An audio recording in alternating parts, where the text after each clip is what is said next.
안녕하세요. 국어를 가르치는 주성민입니다. 자, 오늘은 수능 특강 128페이지 사회문화 챕터 5를 해보겠습니다. 자, 똑같아요.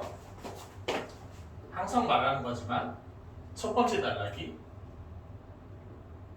그래 절반이고 첫 번째 단락만 잘 읽으면 이건 거의 끝난 거예요. 자, 가봅시다.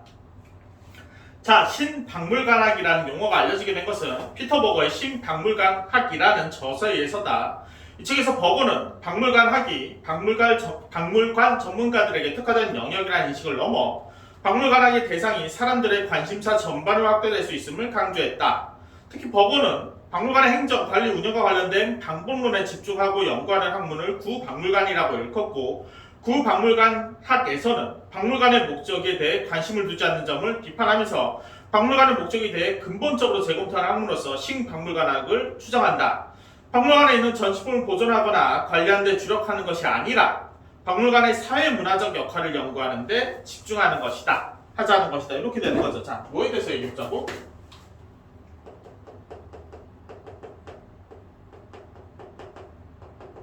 자, 신박물관학에 대해서 얘기해보는 거죠. 신박물관학이 뭐라고? 박물관에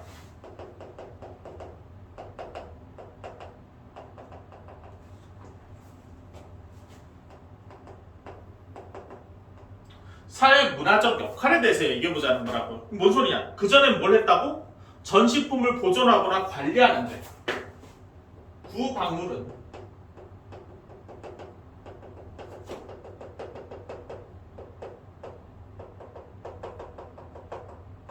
전시품을 보존하고 관리하는데 여기에 있었는데 우리 이거 하지 말고 여기에 포커스를 한번 맞춰보자 이렇게 되는 거라고. 오케이?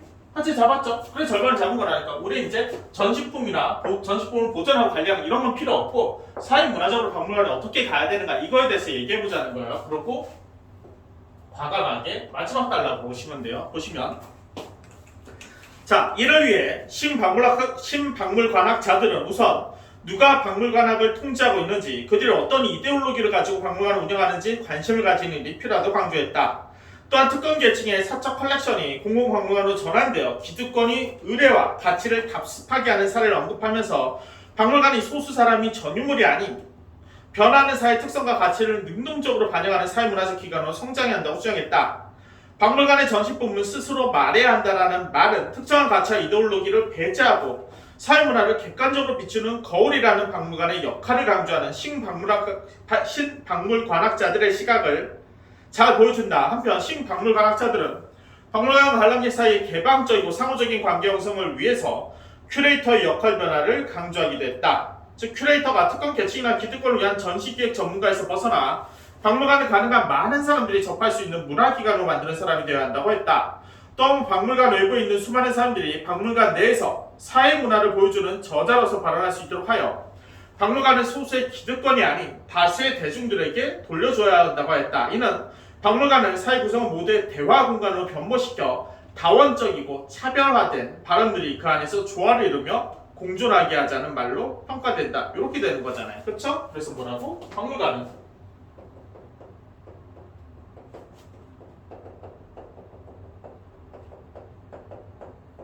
소수의 특권 안 된다는 거죠. 대중들의 다양성 이쪽으로 가야 된다 이 얘기죠. 뭔 소리냐? 소수의 특권. 니네만 즐기고 니네 일단 이거 싫다는 거죠. 뭐 우리 모두 다 같이 이렇게 가야 된다는 거죠. 그렇지 않아? 그렇지? 중간에 뭐가 나오겠어? 이거죠. 지금까지 박물관은 이렇게 뭐 소수 특권만 갖고 왔다. 얘는 얘를 요약하고 정리하는 거니까 얘는 얘를 더 디테일하게 얘기하는 것밖에 없잖아요. 그렇잖아. 그러니까 얘네만 너무 즐기는 소수특권이었다. 이거 싫다. 얘네가 자꾸 보존하고 관리하고 이렇게 했다. 그거 말고 우리 다 같이 사회문화적으로 다 같이 즐기는 거 이렇게 돼야 된다라고 얘기하는 거죠. 그렇죠? 똑같죠 뭐?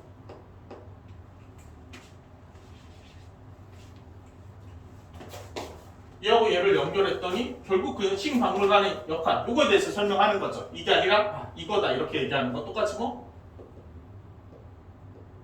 원테이크 이렇게 되는 거죠. 그럼 뭐라고? 어떻게 대중의 다양성이 설명되는지 요것만 보시면 되는 거죠. 무슨 소리인지 알겠지? 자, 가봅시다. 자, 벅으로 대표되는 신박물관의 주창자들은 박물관 르네상스, 즉 박물관 건설 보험을 통해 박물관이 전시품 보존의 목적을 수행하는 특수시설이라는 제한된 의미에 머물지 않고 사회 변동에 따라 변하는 취향과 가치를 담아내는 문화기관으로서의 가치를 지니고 있음을 드러난다고 보았다. 예를 들어 1980년대 영국의 박물관은 대형 쇼핑몰이나 놀이공원과 경쟁하면서 수익성이 높은 전시회를 개최하고 박물관에 상점을 들이는 등 변화를 도모했다. 구 박물관학자들은 박물관이 쇼핑몰이나 놀이공원처럼 여겨진다는 것을 박물관이 표방하는 고급 문화의 가치를 파괴하는 것이라며 극렬하게 비판했지만 신박물관학자들은 박물관의 관람객을 소비자로 간주하는 상업화 경향은 사회 변동에 따른 자연스러운 흐름으로서 박물관을 배타적인 문화의 공간이 아니라 대중적으로 접근할 수 있는 공간으로 만들었다는 점에서 의미가 있다고 보았다. 또한 이러한 변화는 신박물학자들에게 박물관이 사회적 운이라는 사실에 입증하는 근거로 여겨진다. 그렇죠? 이렇게 다 같이 이거 아니라는 얘기죠.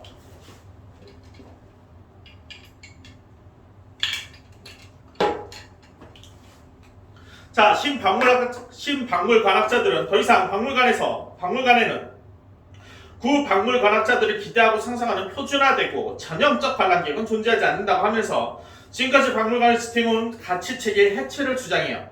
박물관은 기득권의 의뢰와 가치를 교육하는 기능을 하는 기관, 몇몇 연구자들과 컬렉터들을 위한 보관 창고를 인식하면서 전시품의 보존이나 관리 등 박물관의 방법론에 대해 집중하는 구 박물관학을 변화해야 할 대상으로 규정한 것이다. 나아가 신박물관학자들은 구 박물관학자들이 박물관에 대한 고정관념을 극복하고 박물관의 사회문화적 역할을 연구하는 근본적인 박물관학을 마련할 것을 강조했다. 박물관을 연구하는 학자들은 박물관이 사회 변동을 담아내는 방식에 관심을 가지고 박물관에서 가시화되거나 전시되는 부분만이 아니라 박물관에 관련된 역학관계, 박물관의 운영 주체나 박물관의 관람객 등에 대해 분석함으로써 박물관의 사회문화적 역할을 제고하는 데 힘써한다는 것이다. 그렇죠? 그래서 오늘, 내일, 모레 계속 달라질 수도 있고 같아질 수도 있고 어쨌든 우리 모두 즐기는 거고 이렇게 보존해서 관리해서 고정된 것은 절대 아니다. 이 원은 계속 움직일 수도 있다. 뭐 요 얘기하는 거죠. 뭔 소리인지 알겠지? 하나만 얘기하는 거죠. 그렇죠? 가끔 얘기해요. 그렇게 읽어도 문제가 풀린다니까. 봐보세요. 되게 쉬워요. 그럼 1번 보세요. 1번. 자, 신박물관학자의 관점에 부합하는 내용이 아닌 것은 이거죠. 둥글게랑 적합하지 않은 것은 몇 번? 5번이죠. 봐봐요. 박물관을 대중적 공간을 만드는 것보다 박물관은 고급 문화를 위한 특수 공간을 만드는 특수공간 얘네죠. 얘네가 하는 거. 이거 하지 말자는 거였으니까. 그렇죠? 그다음 2번. 기억의 의미를 설명한 내용으로 적절한 것은 기억은 박물관의 사회적 운용. 뭐라고? 계속해서 변화해서 간다. 이거 아니 고정되어 있는 게 아니라 계속 변화해서 간다. 이 얘기죠. 그렇지? 몇 번? 3번인 거죠. 박물관이 사회 변동에 따라 변하는 취향과 가치를 보여주는 역할을 맡게 되었다는 뜻이다. 되게 쉽죠. 자, 그리고 3번 보시면 보기의 관점에서 니은에 대해 말할 수 있는 건 적절한 것. 4번도 보기에 대해서 얘기하는데 보기 문제. 우리가 보기 문제도 흔히 아무 생각 없이 접근하는 게 있죠. 보기 문제는 얘들아 경우의 수가 3가지밖에 없다고 말해서 첫 번째는 뭐라고? 텍스트와 똑같은 주장을 하고 있는 거죠. 텍스트와의 공통점. 두 번째는 텍스트와 반대되는 얘기를 하는 거죠. 차이점. 아니다. 난 너희 의견에 반대한다. 세 번째 부분 강조. 부분 강조할 때 뭐라고? 이 보기가 텍스트 일반적인 설명이 아니라 예시가 나오는 거죠. 그림이 나오거나 그래프가 나오거나 이럴 때는 텍스트에서 한 단락을 강조하는 거니까 이 단락이면 이 단락을 찾고 이 단락을 읽으면 여기서 가장 강조하는 게 답이 되는 거니까 이건 되게 심플한 문제죠. 그래서 요건 이렇게 다시 나눠지고 보기가 지금처럼 일반적인 설명일 때는 공통점 아니면 차이점 요거밖에 없죠. 생각하고 들어가면 되게 쉬워요. 보시면 자 봅시다. 자 보기의 관점에서 그래서 보기의 관점에서 여기 있는 니은에 대해서 얘기해보라는 거죠. 보기가 니은에 대해서 얘기해보다라는 건 당연히 기본적으로 차이점이겠죠. 공통점이 그냥 보기를 읽으면 답하시고 그냥 이렇게 나오겠죠. 보기가 니은에 대해서 얘기하라는 거니까. 물론 공통점일 수도 있겠지. 물론 공통점일 수도 있겠지. 읽어보시면 되죠. 자 볼게요. 자 피처레스크는 그림과 같은 그림이 될 만한 이라는 뜻으로 실제 자연 풍경보다 더 자연적인 것으로 보이는 풍경화의 효과를 가리키는 말이다. 그런데 풍경화가 어원적으로 프레임을 의미하며 풍경화 속에는 이미 자연을 구획짓는 인공성이 내재해 있고 풍경화 속의 자연은 인간의 시각에 의해 재단된 것이라는 점이 강조되면서 픽처레스크는 재현된 자연이 실제 자연을 바라보는 틀과 중고로서 작용하는 것을 가리키게 되었다. 박물관에 대해 연구하는 몇몇 학자들은 박물관 안에 놓여있는 전시물이란 누군가에 선택된 것으로서 풍경화 속의 풍경과 같이 픽처레스크를 일으킬 수밖에 없다고 지적한다. 박물관은 여전히 헤게모니적 의례가 집행되는 극장이라는 것이다. 그래서 뭐라는 거야? 여전히 헤게모니가 있다라고 얘기하는 건 차이점이죠. 이거 아니다 이 새끼야. 우린 여전히 뭐 헤게모니 권력이 있고 권력은 우리가 가진다. 차이점이라는 얘기죠. 얘가 얘한테 뭐라 그랬어? 아니다. 우린 여전히 우리만의 특수 문화가 있다. 이렇게 되는 거죠. 몇 번? 4번인 거죠. 박물관의 전시물은 특정한 가치를 갖고 있을 수밖에 없어 객관적이지 어렵다. 어디 객관적이야? 우리만의 헤게모니가 있다니까 이렇게 되는 거죠. 차이점이니까. 얘가 얘한테 얘기하라 그랬으니까 문제에서. 뭔 소린지 알겠죠? 그 다음에 4번. 자, 윗글을 바탕으로 보기를 이해한 내용으로 적절하지 않은 것. 이번에는 윗글을 바탕으로 보기를 이해하시래요. 보기를. 똑같죠? 셋 중에 하나겠죠? 왜 이게 셋 중에 하나라 그러냐면 봐봐요 얘들아. 프랑스 대혁명 통해 읽어보면 알겠죠? 셋 중에 하나를 봐봐요. 자, 프랑스 대혁명을 통해 프랑스는 인류 발전을 위한 문명화의 임무를 담당하는 국가로서 성장하고자 했는데 루브르 박물관은 이러한 프랑스의 목표를 실현하는 기관으로서 기능했다.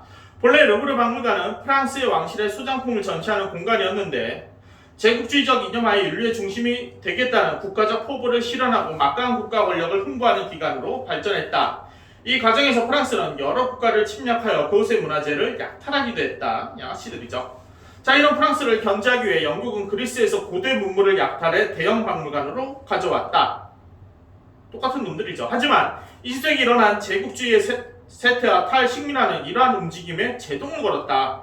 이어 루브르 박물관과 대형 박물관은 놀이공원처럼 수많은 인파가 모여드는 관광지로 명성을 날리게 되었는데 일부 정치 경제학자들은 이를 치부의 경제라고 일컬으며 이를 루브르 박물관과 대형 박물관은 역사적 치부를 경제적 이득으로 환원하는 기관일 뿐이라고 평가하기도 했다. 라스트에 달라지는 거죠. 이유로 달라졌다는 건 결국 박물관이 여기를 벗어나서 이쪽으로 오게 되었다라고 얘기하는 거죠. 그치? 그러니까 적절하지 않은 건 뭐야? 이쪽으로 오게 된 게 아니라 계속 헤게모니 권력을 갖고 있다. 이쪽이 답이 되는 거죠. 왜? 적절하지 않은 걸 고르는 거니까. 이해되셨니? 그러니까 5번 보시면 봐봐요. 신박물관학자들은 루브르 박물관과 대형 박물관이 치부를 경제적 이득으로 환원하는 기관으로서 평가받는 것에 대해 박물관을 다원적 공간으로 변모시키더라도 막강한 국가 권력을 상징하는 기관으로서 박물관의 가치는 유지되어야 한다고. 국가 권력을 상징하면 안 되지. 권력을 상징하면 안 된다니까. 왜 안 된다고요? 이쪽으로 가야 되는 거니까.